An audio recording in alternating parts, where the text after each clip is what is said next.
요한복음 9장 1절부터 12절.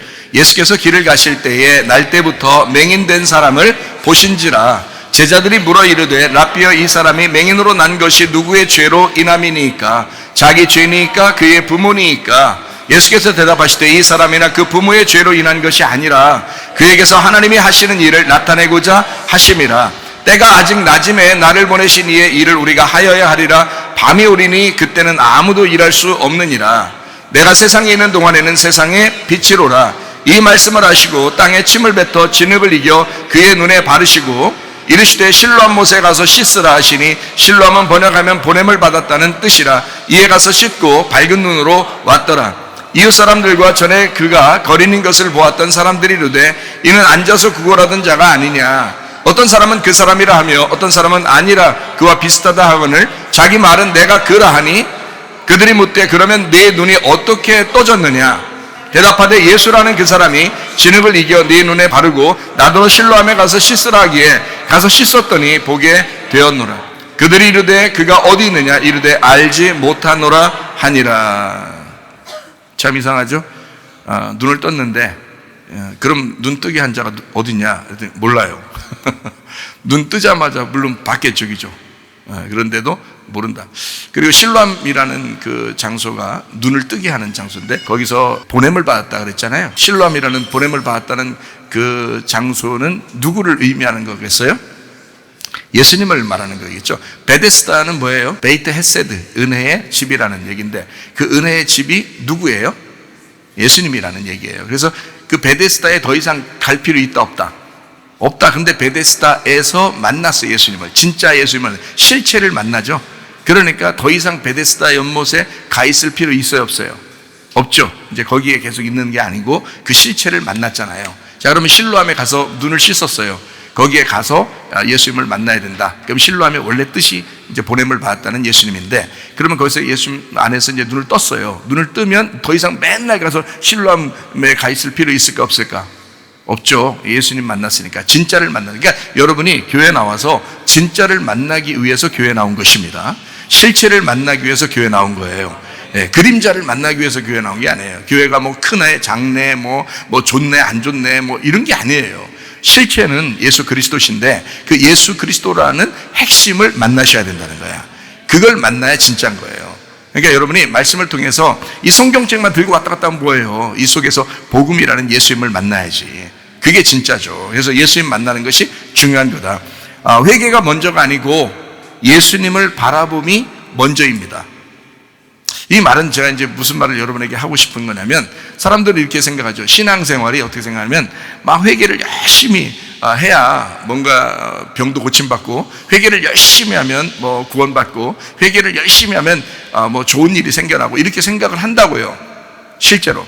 그래서 어떤 사람 만나면은 회개 좀 해, 뭐 이런 얘기 많이 하죠, 그죠? 회개해, 회개해. 그래. 근데 우리 교회 오면 회개하느라고 금식하거나 회개하라고 철회하거나 회개하라고 작정기도 하라거나 그렇게 말하지 않습니다. 우리 교회는 예수님을 바라봐라. 예수님을 먼저 바라봐라. 그게 회개다. 이제 이렇게 소개하는 교회가 바로 우리 교회입니다. 솔직히 말하면 회개하지 않아도 치료받을 수 있습니다. 제가 성경을 이렇게 연구하고 성경을 보니까 회개하지 않아도 치료받을 수 있어요. 회개하지 않아도 말씀이신 예수님은 찾아오실 수가 있다, 그 말입니다. 회개하지 않아도. 그 말이 무슨 말이냐? 열심히 회개하는 율법이나 열심히 노력하는 나의 그 성의를 봐서 하나님이 찾아오시고 그런 게 아니더라는 거죠. 그렇게 오시는 게 아니더라는 거죠. 마음의 평안과 가정의 행복을 간절히 원하는 그 마음이 이미 회개 아닌가? 치료받고 싶은 그 간절한 마음이 이미 회개가 아닌가?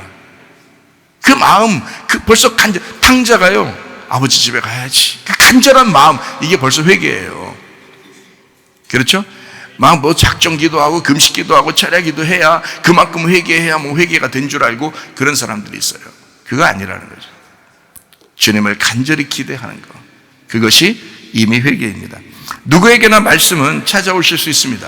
그런 면에서 무슨 말인지 이해가 되시죠? 그러니까 율법적인 신앙을 가진 사람이 상당히 많더라. 제가 이게 말씀을 깨닫고 보니까 저도 옛날엔 율법적인 신앙생활을 가지고 있었어요. 그래서 하루에 3시간씩 기도를 해야 하루가 잘 됐다 나는 생각했어요. 그리고 우리 청년들한테도 그렇게 가르쳤습니다. 옛날에는 3시간씩 꼭 기도해야 된다. 그것도 무릎 꿇고 기도해야 된다. 그냥 어떻게 우리가 경거망동하게 앉아서 기도하느냐. 이건 있을 수가 없다. 의자를 다 없애버려야 된다. 원래는 없애버려야 되는데 편의상 그냥 의자 놓고 있는 거지. 원래는 무릎 꿇고 해야 된다. 이렇게까지 제가 강조했던 사람이니까. 그리고 저는 금식, 3일 금식이라는 건 그냥 밥 먹듯이 했으니까요. 그렇게 하던 사람이에요, 제가. 그러니까 안 했다가 얘기를 하는 게 아니라 하던 사람이 얘기를 하니까 잘 한번 들어보시란 말이에요. 우리가 할 일은 무엇인가? 예수님께 반응함으로 구원을 받는 것입니다. 다시 말하면 예수님께 반응만 하면 돼요. 열심히 뭘 해서가 아니라 주님께 반응하는 거예요. 뭐가 오면 먼저 주님이 찾아오시면, 주님이 찾아오시면 그 다음에 내가 반응하면 되는 거예요. 반응부터 하는 게 아니잖아요. 선물을 먼저 주셔야 거기에 대해 감사합니다 하는 거죠. 감사합니다면 구원이에요. 그게 선물이라는 예수님 우리에게 주신다는 거예요. 주시는 건 주님의 목적이고 주님의 일이지 내 일이 아니라고요. 그 은혜라는 건 그래서 그냥 오는 거란 말이에요. 선물이란 말이에요. 구원이라는 건 선물이에요. 사랑이라는 건 선물이에요. 치료라는 것도 선물입니다. 그게 먼저 오면 그 다음에 감사합니다. 그럼 그게 구원이라고요. 그게 그 반응이란 말이에요. 반응 안 하고 그냥 돌아가면 치료만 받았겠죠. 구원 받은 게 아니라. 그러나 주님께 반응하는 거예요. 하나님 감사합니다. 치료해 주셔서 감사합니다. 우리 가정의 문제를 해결해 주셔서 고맙습니다. 하나님이 나를 구원해 주셔서 고맙습니다. 이렇게 주님의 십자가 못 박혀 돌아가심으로 내 모든 죄가 용서받아서 감사합니다. 이거 구원이죠. 이걸 구원이라 그러는 거죠. 간단하죠. 아주. 복음이라는 건 복잡한 게 아닙니다. 상당히 간단한 것입니다. 그런데 그거를 복잡하게 만들어 놨어요. 너무 율법적으로 만들어 놨다는 거죠. 아가페 사랑을 필레오로 받아들임으로써 주님과 연합하는 것입니다. 그래서 아가페 사랑은 다 오죠. 그러나 필레오 사랑으로 반응을 일으킬 때, 그때 그 사랑이 우리에게 들어오는 것입니다. 그 아가페 사랑이 우리에게 들어오는 거예요. 원래는 아가페 사랑이 쫙 펼쳐져 있죠. 그런데 내 뚜껑을 열 때, 그때 들어오는 거죠. 비가 막 다 내리지만 뚜껑을 열어놓은 그릇에만 비가 차이는 것처럼 똑같은 원리예요. 죄를 지었거나 몸에 장애가 있는 사람들은 모두 힘들게 살아가게 될 것입니다. 사람들은 남을 비판하거나 정죄하는 것을 쉽게 여깁니다. 심리적으로는 정죄할수록 자기가 그렇지 않은 사람이라는 것을 어필하기 위해서 자꾸 다른 사람을 정죄하다 보면 자기는 깨끗한 사람인 것처럼 보여지잖아요. 그래서 자꾸 정죄를 한대요, 사람들이. 그러니까 비판하거나 판단하지 말라고 마태복음 7장에는 말하고 있죠. 비판하거나 판단하지 마라. 하나님만 하시는 일이다, 그게. 너희들은 그냥 사랑만 해라. 그러니까 비판하고 판단함으로써 자기는 안 그런 사람이다라는 걸 자꾸 나타내고 싶어서 그러는 거예요. 그 교만입니다. 그래서 비판하거나 판단하지 말라라고 하는 말씀입니다. 그런다고 해서 비판하거나 판단하고 정죄한다고 해서 자기만 죄인이 아니라고 벗어날 수 있을까? 그렇지 않습니다. 주님은 그렇게 여기지 않습니다. 주님은 모든 사람이 모두 똑같이 죄인이라는 것을 인정합니다. 주님은요. 작은 죄이건 큰 죄이건 모두 죄인입니다. 사람들이 죄의 경중을 정할 뿐이지 사실 모든 사람이 죄인임을 하나님은 인정하는 것입니다. 이게 정확한 사실입니다. 시각적 장애를 가지고 태어난 사람이 살아온 인생이 얼마나 험난했을까. 아마 장애를 가진 것 중에 가장 불행한 게 눈이 안 보이는 사람일 거예요. 너무 답답할 거예요. 너무 어둠이고. 제가 눈 어두운 분들 이렇게 시각적 장애를 가지신 분들을 학교에 가서 봉사한 적이 있었거든요. 근데 너무 답답해. 근데 그들이 원래 태어날 때부터 안 보였으니까 이 사람들은 지금 밖에 어떤 세상인지 잘 모르더라고요. 얘기를 아무리 해도 잘 몰라요. 자기들끼리 야구도 하고 자기들끼리 축구도 하고 막 그래요. 그래서 진짜 이해할 수가 없어요. 저 같은 경우는 이해가 안 되는데 자기들끼리 그렇게 즐거워해요. 저희 그 친구 목사님이 그 시각 장애인을 가지신 분하고 결혼해서 그 사모님이 아이를 낳았어요. 근데 아이들은 이제 눈이 온전한 거예요. 근데 이 사모님이 기저귀를 갈 때 너무 힘들어하더라고요. 제가 이제 사모님 만나가지고 어떻게 애기 키우기 쉽지 않죠. 그러니까 그렇다고. 뭐가 가장 힘들어요? 그러니까 밥 먹일 때 하고 남편은 이제 나가서 목사님들이 밖에 나가서 일을 하는데 밥 먹일 때하고 기저귀 갈 때가 그렇게 힘들더라. 그래요. 애가 이제 걷고 뛰니까 잡을 수가 없대요. 얼마나 안타깝겠어요. 그래서 제가 그랬죠. 여기 봉사하시는 분 항상 같이 옆에 두고 함께 하라고. 혼자 하기 힘드니까 그렇게 얘기한 적이 있습니다. 우리는 모두 시각적 장애를 가지고 살아갑니다. 성경은 분명히 우리에게 말씀합니다. 보지 못하는 자들은 보게 하고 보는 자들은 맹인이 되게 하려 함이니라. 요한복음 9장 39절의 말씀입니다. 예수께서 이르시되 내가 심판하러 이 세상에 왔으니 보지 못하는 자들은 보게 하고 보는 자들은 맹인이 되게 하려 함이라 하시니. 말씀이죠. 하나님 말씀입니다. 주님은 먼저 눈을 뜨게 하고 자신을 알게 하십니다. 순서를 바꿨어요. 여러분이 주님을 먼저 많이 알아야 눈을 뜬다는 것을 바꿔서 눈을 먼저 주님은 뜨게 하시고 그 다음에 주님을 알게 해주신다. 이렇게 말을 바꿔놓았어요. 너희가 나를 많이 알고 있어야 내가 치료해 줄 거야. 너희가 나를 많이 알고 있어야 가정의 문제를 해결해 줄 거야. 너희가 나를 많이 알고 있어야 구원해 줄 거야. 이렇게 주님 말씀하지 않습니다. 네가 나를 몰라도 난 너를 치료할 수 있다. 네가 나를 잘 몰라도 나는 너희의 가정을 해결해 줄 수가 있다. 너희가 나를 잘 몰라도 나는 너를 구원해 줄 수 있다. 이것이 주님의 마음입니다. 제가 요한복음 9장을 이렇게 여러분에게 같이 전하면서 이 사실을 자세하게 설명을 해드리려고 하는 것입니다. 더 나아가서 너희가 맹인이 되었더라면 죄가 없으려니와 본다고 하니까 너희 죄가 그대로 있느니라. 요한복음 9장 41절에 말씀하고 있습니다. 오히려 그냥 보는 사람은 안 보이게 하고 안 보이는 사람은 보게 한다, 이런 정도가 아니라 더 나아가서 죄가 있다 없다.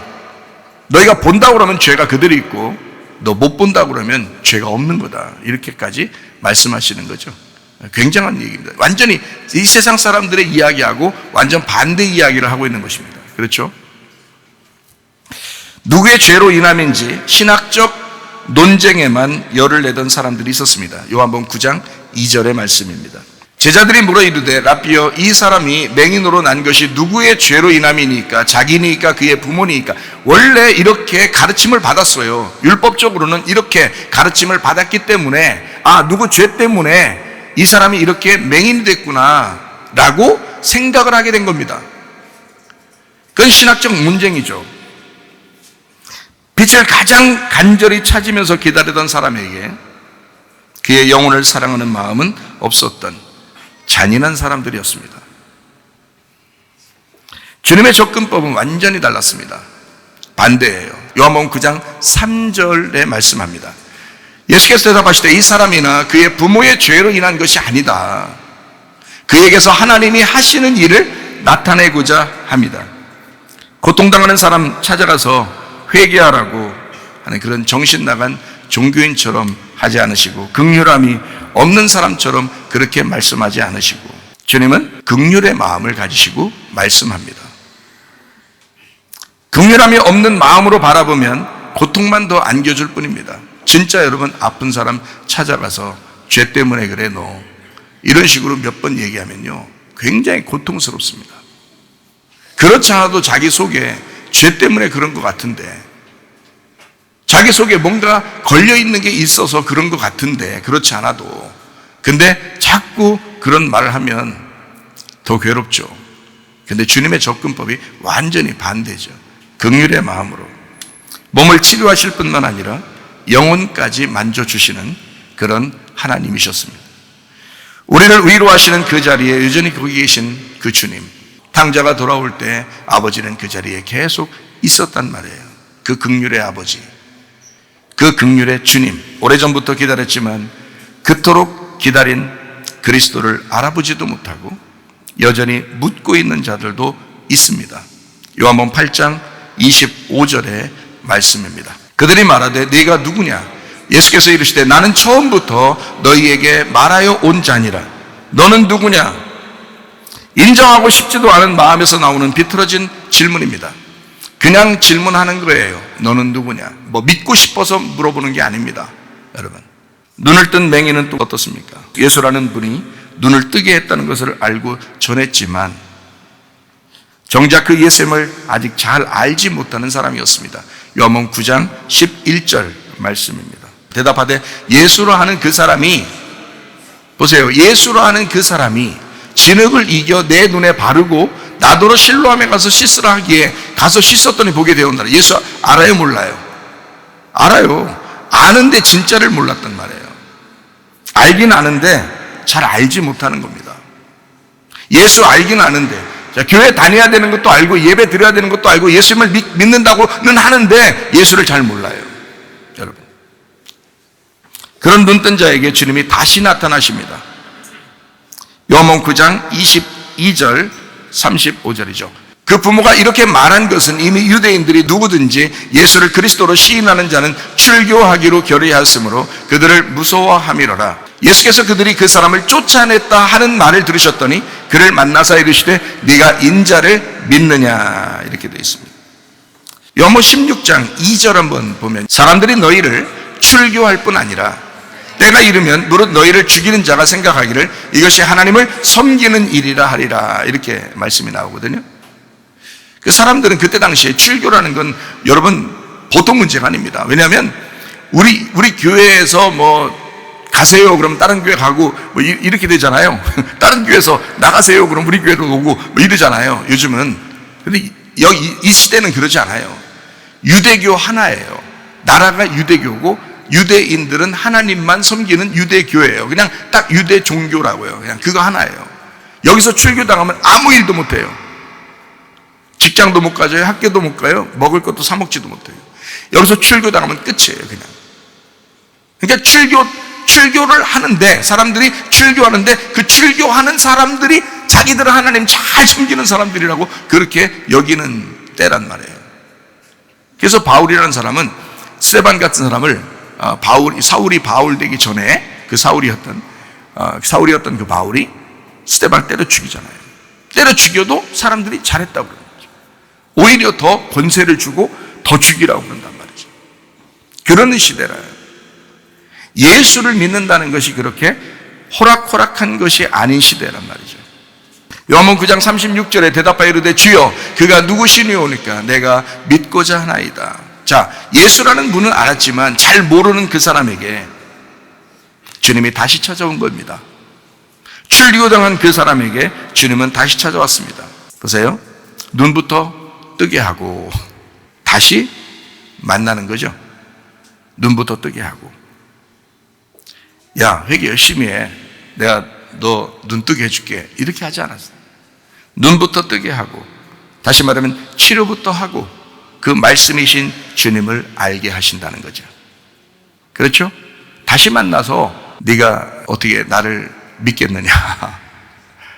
예, 제가 믿겠습니다. 보세요, 아담을 창조하실 때 생기부터 집어넣어줘요. 흙으로 몸을 만들어요.